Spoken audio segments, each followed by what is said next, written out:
श्री गणेशाय नमः। शांताकारं भुजगशयनं पद्मनाभं सुरेशं विश्वाधारं गगनसदृशं मेघवर्णं शुभांगं लक्ष्मीकान्तं कमलनयनं योगिभिर्ध्यानगम्यं वन्दे विष्णुं भवभयहरं सर्वलोकैकनाथं। प्रह्लाद नारद पराशर पुंडरीक व्यासांबरी शुक शौनक भीष्मदालभ्यान रुक्मांगदार्जुन वशिष्ठ विभीषण आदीन पुण्यानि मान परम भागवतान स्मरामि। शुरू करते हैं। श्री भक्तमाल पढ़ेंगे, जिसमें हम लोग श्री त्रिलोचन जी के बारे में पढ़ेंगे। इसमें भक्तमाल का छप्पे नहीं, प्रियादास जी के कवित हैं, तो उसको पढ़ते हैं, क्योंकि इनका जो नाम है वह पिछले छप्पे में हम लोग पढ़ ही चुके हैं, इस ज्ञान देव जी वाले छप्पे में। भय उभे शिष्य नाम देव श्री त्रिलोचन जू सूर शशि नाई कियो जग में प्रकाश है। श्री ज्ञान देव जी के श्री नामदेव जी और श्री त्रिलोचन जी ये दो प्रधान शिष्य हुए। नामदेव जी के बारे में तो हम लोग पिछली वीडियोस में पढ़ ही चुके हैं, जिन्होंने भक्त जगत में सूर्य और चंद्र की तरह अपना प्रकाश फैलाया। नामा की तो बात कही आए सुनो दूसरे की, सुने बनत भक्त कथा रस रास है।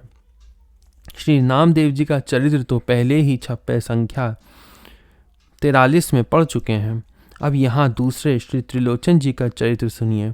इस भक्त महापुरुष की कथा ऐसी प्रेम रस से परिपूर्ण है कि सुनते ही बनती है, अर्थात सुनने में ही अति प्रिय लगती है। उपजे बनिक कुल सेवे कुल अच्युत को, ऐपे नहीं बने एक तिया रहे पास हैं। भक्तवर श्री त्रिलोचन जी वैश्य कुल में उत्पन्न हुए, परंतु उस कुल की सेवा ना करके अच्युत कुलीय वैष्णवों की सेवा करते थे। परंतु वे जैसी सेवा करना चाहते थे वैसी बन नहीं पाती थी, क्योंकि उनकी पत्नी के अतिरिक्त घर में और कोई सेवा में सहयोग देने वाला न था। टहलू ना कोई साधु मन ही की जानी लेत, यही अभिलाष सदा दासनी को दास है। उनके मन में एक यह बड़ी अभिलाषा थी कि कोई एक ऐसा नौकर मिल जाए जो साधुओं के मन की बात जानकर अच्छी प्रकार से उनकी सेवा किया करे। मैं तो सदा भगवान के दासों का दास हूँ, पर क्या करूँ, कोई अच्छा सा नौकर नहीं मिलता है। वह यही सोचा करते थे। आए प्रभु टहलुआ रूप धरी, द्वार पर फटी एक कामरी, पनहियाँ टूटी पाए हैं। अपने भक्त का मनोरथ पूरा करने के लिए एक दिन स्वयं भगवान ने ही नौका का रूप धारण किया और श्री त्रिलोचन जी के द्वार पर आए। आपके शरीर पर एक फटा सा कंबल था और पैरों में फटे टूटे जूते थे। निकसत पूछे अहूँ, कहाँ ते पधारे आप, बाप महतारी और देखिए ना गाय है। श्री त्रिलोचन जी ने घर से निकलते ही उन्हें देखा और इनसे पूछा, अजी आप कहाँ से पधारे हैं? मुझे ऐसा मालूम पड़ता है कि आपके घर में माता पिता आदि कोई भी नहीं है।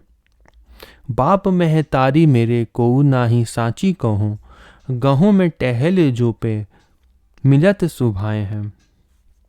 नौकर रूपधारी भगवान ने कहा, आप सच कहते हैं, मेरे पिता माता आदि कोई भी नहीं है। श्री त्रिलोचन जी ने कहा, क्या नौकरी करोगे? मुझे संतों की सेवा के लिए एक नौकर चाहिए। तब आपने कहा कि यदि मेरे स्वभाव से स्वामी का स्वभाव मिल जाए तो मैं सेवा टहल कर सकता हूँ। यह मैं सत्य कहता हूँ। अनमिल बात कौन दीजिए जनाए वहु, पाँव 5-7 शेर उठत रिसाए हैं। श्री त्रिलोचन जी ने पूछा, आपके स्वभाव से औरों का मेल क्यों नहीं हो पाता है? वह बात भी बता दीजिए। तब आपने कहा, मैं तो 5-7 शेर अन्न नित्य खाता हूँ, इसलिए लोग नाराज हो जाते हैं और मुझे रख नहीं पाते हैं। चारी हूँ बरन कीजू रीति सब मेरे हाथ, साथ हूँ ना चाहूँ करूँ नीके मन लाई के। उस नौकर ने फिर कहा, 4 वर्णों की रीतियां मेरे हाथ में हैं, अर्थात मैं उनका ज्ञाता हूँ। सभी कार्यों में मैं अच्छी तरह से मन लगाकर करता हूँ, उनमें किसी से सहायता भी नहीं लेना चाहता हूँ।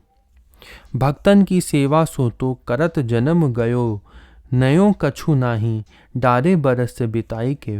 रही भक्तों की सेवा टहल, उसे तो करते करते मेरा सब जीवन ही बीता है।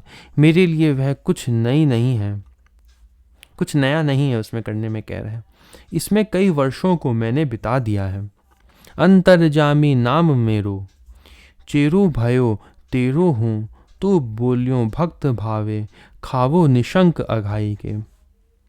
अंतर्यामी मेरा नाम है, मैं तो अब आपका दास हो गया। भक्त त्रिलोचन ने कहा, इच्छा अनुसार खूब भर पेट खाओ, किसी प्रकार का संकोच मत करो। कांवरी पनहिया सब नई करी दई, और मीणी के नहायो तन मैल को छुटाई के। ऐसे निश्चय के बाद त्रिलोचन जी ने अंतर्यामी को नए जूते और नया कंबल दिया और मल मल कर मैल छुड़ाकर उन्हें भली भांति स्नान कराया।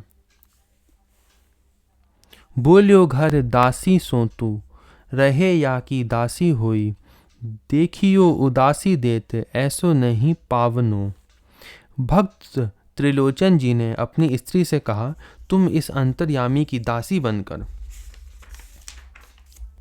रहना, और देखो इसे भोजन देते समय थोड़ी सी भी खिन्नता मन में मत लाना। खाए सो खावावो सुख पावो, नित्य नित्य किए, जिए जग माही जोलो, मिली गुण गावनो। नहीं तो ये कहीं भाग जाएगा, फिर ऐसा नौकर कभी ना मिलेगा। जो कुछ यह खाए वही इसे खिलाओ।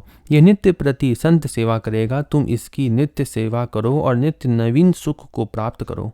अपना कर्तव्य यही है कि हम लोग जब तक जीवित रहें तब तक हिल मिल कर हरि गुण गावे और संत सेवा करें।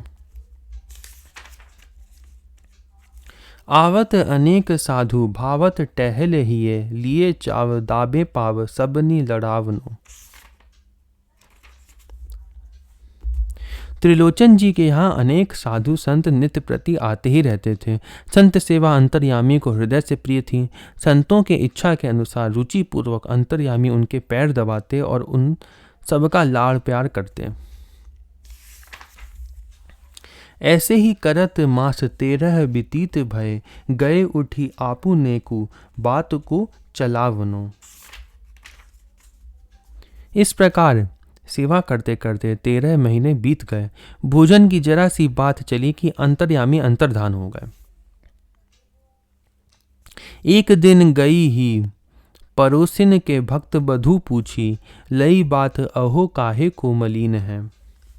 श्री त्रिलोचन जी की स्त्री एक दिन पड़ोसिन के घर गई, तब उसने पूछा कि तुम इतनी कमजोर एवं उदास क्यों हो गई हो। भक्त जी की स्त्री ने मुस्कुराकर बोली, मुस्कुराई वह, टहलुआ लिवाए लियाए, क्यों हूँ न अघाए खोट, पीसी तन छीन है। भक्त जी की स्त्री ने मुस्कुराकर उत्तर दिया कि क्या कहूँ, मेरे पतिदेव कहीं से एक नौकर लिवा कर लाए हैं। वह ऐसा खोटा है कि बहुत सा भोजन करने पर भी उसका पेट नहीं भरता है, इसलिए मुझे अधिक आटा पीसना पड़ता है। उसी से मेरा शरीर अति दुर्बल हो गया है। काहू सोना कहो यह, गहो मन मांझ एरी, तेरी सो सुनेगो जो पे, जात रहे भीन है। देखो बहन, मैंने जो ये बात तुमसे कही है उसे तुम किसी दूसरे से मत कहना, इसे अपने मन में ही रखना। मैं तेरी शपथ खाकर सत्य कहती हूँ कि यदि कहीं उसने सुन लिया तो सवेरे ही चला जाएगा। सुनी लई यही नेकू, गए उठी हुती टेक, देखो हूँ अनेक जैसे जल बिन मीन है। वह तो अंतर्यामी थे, उन्होंने सुन लिया और तुरंत उठकर चले गए, क्योंकि उनकी तो यही प्रतिज्ञा थी। इनके चले जाने से श्री त्रिलोचन जी अनेक प्रकार से दुखी हुए। जिस प्रकार जल के बिना मछली व्याकुल होती है, उसी प्रकार से व्याकुल हो गए। यहाँ पे लिखा है, बोली मुस्काई। स्त्रियों के हृदय में गुप्त बात नहीं टिक पाती, क्योंकि श्री युधिष्ठिर जी का श्राप है। कर्ण कुंती के पुत्र थे, लेकिन किसी ने नहीं बताया। महाभारत युद्ध के बाद तर्पण के समय युधिष्ठिर से बताया कि कर्ण तुम्हारा बड़ा भाई है, उसे भी जलदान कर दो। युधिष्ठिर जी सुनकर स्तब्ध हो गए और बोले, अगर यह बात पहले बताती तो ऐसा रक्तपात नहीं होता।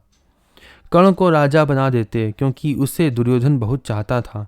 युधिष्ठिर ने श्राप दिया कि आज से स्त्रियों के हृदय में कोई गुप्त बात नहीं टिकेगी।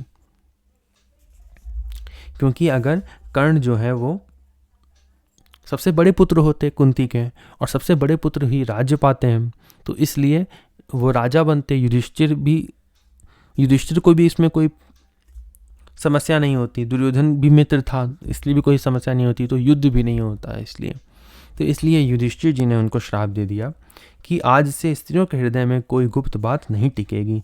इसी कारण भक्त पत्नी ने भी बात प्रकट कर दी। हुती टेक इसके लिए लिखा है, भक्त पत्नी के हाथ के पिसे अन्न का भोजन करूंगा, एवं भोजन की शिकायत वाली बात किसी से नहीं कहोगे, नहीं तो मैं अन्यत्र चला जाऊंगा। यह अंतर्यामी की प्रतिज्ञा थी। आगे पढ़ते हैं, आगे क्या होता है। लिखा है, बीते दिन 3 अन्न जल करी, हीन भय ऐसो सुप्रवीण अहो, फेरी कहाँ पाइए। अंतर्यामी के चले जाने के बाद 3 दिन बीत जाने पर श्री त्रिलोचन जी ने अन्न जल नहीं लिया। वह दुखी होकर स्त्री से कहने लगे, हाय, अब ऐसा चतुर सेवक मुझे कहाँ मिलेगा। बड़ी तू अभागी बात काहे को कहने लागी, रागी साधु सेवा में जू कैसे करी लियाई।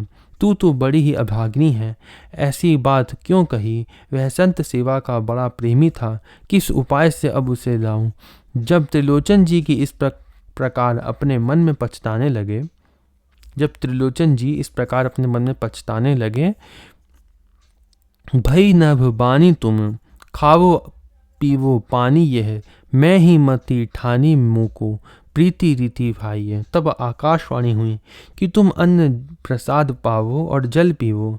संतों के प्रति जो तुम्हारी प्रीति की रीति है वह मुझे अति प्रिय लगी। इसी से तुम्हारा सेवक बनकर संत सेवा करने की बात मैंने अपने मन में निश्चित की थी। मैं तो हूँ अधीन तेरे, घर ही में रहो लीन, जो पे कहो सदा सेवा करीब को आई है। मैं तो तुम्हारे अधीन तुम्हारा दास हूँ और सदा तुम्हारे घर में ही लीन रहता हूँ। यदि तुम कहो तो पहले की तरह मैं तुम्हारे यहाँ आकर रहूं और सदा सेवा करूं। भगवान ने ऐसा कहा। कीन हरि दास मैं तो दास हूँ ना भयो नीको, बड़ो उपहास मुख जग में दिखाइए। आकाशवाणी सुनकर श्री त्रिलोचन जी ने जब रहस्य जाना तो उन्हें और अधिक कष्ट हुआ।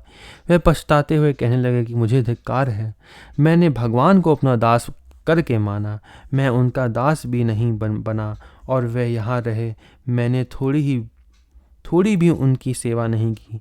मेरे लिए ये शर्म और हंसी की बात है। भक्तों के सामने संसार में मैं मुख दिखाने योग्य नहीं रहा। कहें जन भक्त कहा, भक्ति हम करी कहूँ, अहो अज्ञताई रीति मन में न आई। लोग मुझे भक्त कहते हैं, पर कहो तो हमने कौन सी भक्ति की है। अहो मेरी मूर्खता तो देखो, मैं उन्हें जान न सका।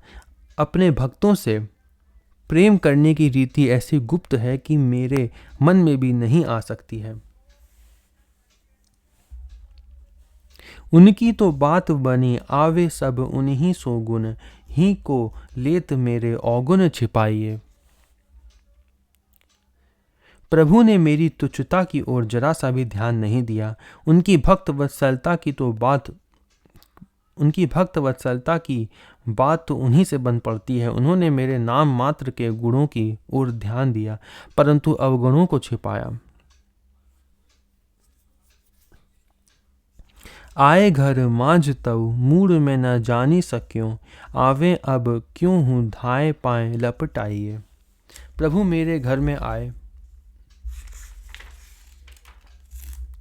इतने दिन रहे, पर मैं ऐसा मूर्ख था कि उनको नहीं जान सका।